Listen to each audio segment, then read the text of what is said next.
S K super TMT, the long life TMT. ಅವರದು ಪಾದಯಾತ್ರೆ ಅಲ್ಲ, ಪ್ರಾಯಶ್ಚಿತ ಯಾತ್ರೆ. ಜೆಡಿಎಸ್ ಪಾದಯಾತ್ರೆಗೆ ಮಾಗಡಿ ಶಾಸಕ ಎಚ್ ಸಿ ಬಾಲಕೃಷ್ಣ ವ್ಯಂಗ್ಯವಾಡಿದ್ದಾರೆ. ಬಿಡದಿ ಟೌನ್ಶಿಪ್ ಅವರದ್ದೇ ಪಾಪದ ಕೂಸು ಅಂತ ಹೇಳ್ತಿದ್ದಾರೆ. ನಮಗೆ ಒಂದು ಅರ್ಥ ಆಗ್ತಿಲ್ಲ, ಈ ಪಾಪದ ಕೂಸು ಅಂತ ಇದ್ದಾರೆ. ಆಯ್ತು, ಅದನ್ನು ಹೊಸಕಿ ಹಾಕಿ ನೀವು ಯಾಕೆ ಬೆಳೆಸ್ತೀರಾ ಅದನ್ನ? ನೋಡಿ, ಈಗ ನಾವು ಅದಕ್ಕೆ ಚಿಕಿತ್ಸೆ ಕೊಟ್ಟು ಸರಿಪಡಿಸಿದ್ದೀವಿ, ಅವರದ್ದು ಕೂಸು ಅಂತಾರೆ. ನೀವು ಯಾಕೆ ಬೆಳೆಸ್ಬೇಕು ಇನ್ನೊಬ್ರು ಕೂಸನ್ನ ಅನ್ನೋದು ನಮ್ಗೆ ಅರ್ಥ ಆಗ್ತಾ ಇದೆ. ಶಾಸಕ ಬಾಲಕೃಷ್ಣ ಅವರ ವ್ಯಂಗ್ಯದ ಭಾಗ ಇದು. ನಮ್ಮ ಬಿಡದಿಯ ಟೌನ್ಶಿಪ್ ವಿಚಾರದಲ್ಲಿ BJPಯವರು ಹಮ್ಮಿಕೊಂಡಿದ್ದಂಥ ಪ್ರತಿಭಟನಾ ರ್ಯಾಲಿ ಯಾತಕ್ಕೆ ಈ ಮಾತು ಹೇಳ್ತೀನಿ ಅಂತ ಹೇಳಿದ್ರೆ, ಇವತ್ತಿನ ಕರ್ಮಕಾಂಡಕ್ಕೆ ಅವರು ಕೂಡ ಪ್ರಮುಖವಾದಂಥ ಕಾರಣಕರ್ತರು. ಪಾಪ ಅನೇಕ ಮುಖಂಡರುಗಳು ಭಾಳ ವೀರವೇಷದ ಭಾಷಣವನ್ನು ಮಾಡಿದ್ದಾರೆ. ಅವರೇನೋ ಪಾದಯಾತ್ರೆ ಮಾಡ್ತೀವಿ ಅಂತಕ್ಕಂಥ ಮಾತನ್ನು ಕೂಡ ಹೇಳಿದ್ದಾರೆ. ಪಾದಯಾತ್ರೆ ಮಾಡ್ತಕ್ಕಂಥದ್ದಲ್ಲ, ಅವ್ರು ಮಾಡ್ತಕ್ಕಂಥದ್ದು ಪ್ರಾಯಶ್ಚಿತ ಯಾತ್ರೆ.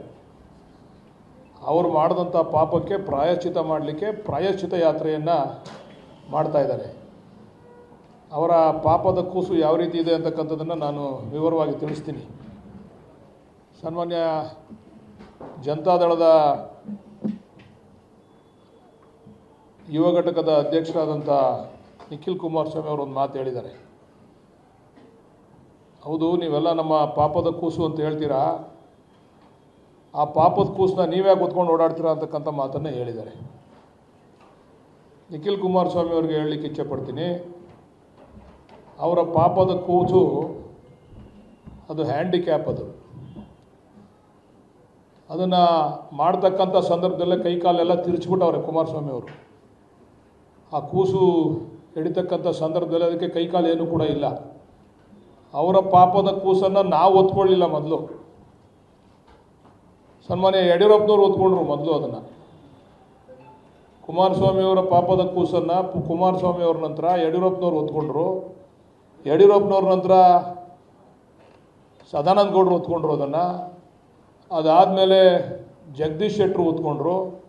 ಅದಾದಮೇಲೆ ಬಸವರಾಜ ಬೊಮ್ಮಾಯಿ ಅವರು ಒತ್ಕೊಂಡ್ರು. ಈಗ ಕಡೆಯದಾಗಿ ಅದಕ್ಕೆಲ್ಲ ಸ್ವಲ್ಪ ಚಿಕಿತ್ಸೆ ಮಾಡಿ ನಾವು ಅಂತಿಮ ಹಂತಕ್ಕೆ ತಂದು ನಿಲ್ಲಿಸಿದ್ದೀವಿ ಆ ಪಾಪದ ಕೂಸನ್ನ. ನಾನು ಇದು ಪ್ರಾಯಶ್ಚಿತ ಯಾತ್ರೆ ಅಂತ ಯಾತಕ್ಕೆ ಹೇಳ್ತೀನಿ ಅಂತ ಹೇಳಿದ್ರೆ, ನೆನ್ನೆ ನಮ್ಮ ಯಡಿಯೂರಪ್ಪನವ್ರ ಬಗ್ಗೆ ನಮ್ಗೆ ಅಪಾರವಾದಂಥ ಗೌರವ, ಯಾಕಂದ್ರೆ ನಮ್ಮ ಹಳೆ ನಾಯಕರು. ಆದರೆ ಅವರ ನಡವಳಿಕೆ, ಒಬ್ಬ ರಾಜಕಾರಣಿಯ ನಡವಳಿಕೆ ಯಾವ ರೀತಿ ಇರಬೇಕು ಅಂತಂದರೆ, ತಾನು ಏನು ಮಾತಾಡ್ತೀನಿ ತನ್ನ ನಡೆ ನುಡಿ ಎಲ್ಲ ಕೂಡ ಒಂದೇ ಥರ ಇರಬೇಕು. ಜನಗಳ ಮುಂದೆ ಮಾತಾಡ್ತಕ್ಕಂಥದ್ದೇ ಬೇರೆ, ಹಿಂದೆ ಮಾಡ್ತಕ್ಕಂಥ ರೀತಿ ನೀತಿಗಳೇ ಬೇರೆ ಅಂತಕ್ಕಂಥದ್ದು ಆಗಬಾರ್ದು. ಅವ ನಮ್ಮ ಕುಮಾರಣ್ಣ ಅವ್ರು ಹೇಳವ್ರೆ, ನಾನೆಲ್ಲರೂ ಸಹಿ ಹಾಕಿದ್ದೀನಿ ಅಂತ. ಅದನ್ನು ವಿಧಾನಸೌಧದಲ್ಲಿ ಚರ್ಚೆ ಮಾಡ್ತೀನಿ. ಅದನ್ನು ಕುಮಾರಣ್ಣ ಎಷ್ಟು ಮೀಟಿಂಗ್ ಮಾಡವ್ರೆ, ಎಷ್ಟು ಸಭೆಗಳು ನಡೆಸವ್ರೆ ಈ ಟೌನ್ಶಿಪ್ ಮಾಡೋ ವಿಚಾರದಲ್ಲಿ, ಅದನ್ನೆಲ್ಲ ಅಸೆಂಬ್ಲಿನಲ್ಲಿ ಪಾಪ ನಮ್ಮ ಅಶೋಕಣ್ಣ ಬನ್ನಿ ಅಸೆಂಬ್ಲಿಗೆ ತೋರಿಸ್ತೀನಿ ಅಂತ ಹೇಳವ್ರೆ. ಅವ್ರು ಏನು ತೋರಿಸ್ತಾರೆ ಆವಾಗ ಅದಕ್ಕೆಲ್ಲ ಉತ್ತರ ಕೊಡ್ತೀವಿ. ಕುಮಾರಸ್ವಾಮಿಯವರ ಈ ಪಾಪದ ಕೂಸು ಯಾವ ರೀತಿ ಪ್ರಾರಂಭ ಆಯಿತು ಅಂತಕ್ಕಂಥದ್ದಕ್ಕೆ. ಆದರೆ ಯಡಿಯೂರಪ್ಪನವರು ಕುಮಾರಸ್ವಾಮಿಯವರವರು ಹುಟ್ಟಿಸಿದಂಥ ಪಾಪದ ಕೂಸನ್ನ ತಮ್ಮ ತಲೆ ಮೇಲೆ ಹೊತ್ಕೊಂಡ್ರು. ಯಾಕಂದರೆ ಕುಮಾರಸ್ವಾಮಿಯವರು DLFಗೆ PPP ಮಾಡಲಲ್ಲಿ DLFನವ್ರಿಗೆ ಅದನ್ನು ಕೊಟ್ಬಿಟ್ಟು ಹೋದರು.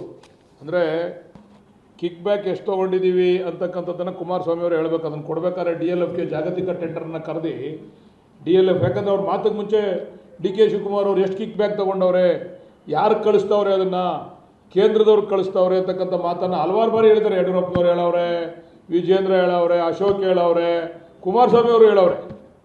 ಆದರೆ DLFಗೆ ಕೊಡಬೇಕಾದ್ರೆ 400 ಕೋಟಿ ದುಡ್ಡನ್ನು ಸರ್ಕಾರಕ್ಕೆ ಕಟ್ಟಿಸ್ಕೊಂಡು 100 ಕೋಟಿ ಫಿಕ್ಸೆಡ್ ಡೆಪಾಸಿಟು ಮತ್ತು 300 ಕೋಟಿ ಆ ಕಾರ್ಯವೈಖರಿಯನ್ನು ನಡೆಸಲಿಕ್ಕೆ ಕಟ್ಟಿಸ್ಕೊಂಡು DLFನವ್ರಿಗೆ ಜಾಗತಿಕ ಟೆಂಡರ್ನಲ್ಲಿ ಅವಕಾಶ ಮಾಡಿಕೊಟ್ರಲ್ಲ ಕುಮಾರಸ್ವಾಮಿಯವರು. ದಯಮಾಡಿ ಆವಾಗ ಎಷ್ಟು ಕಿಕ್ ಬ್ಯಾಕನ್ನು ತೆಗೆದುಕೊಂಡು ಯಾರಿಗೆ ಕಳಿಸಿದ್ರು ಅಂತಕ್ಕಂಥದ್ದನ್ನು ದಯಮಾಡಿ ಅವ್ರು ತಿಳಿಸ್ಬೇಕು.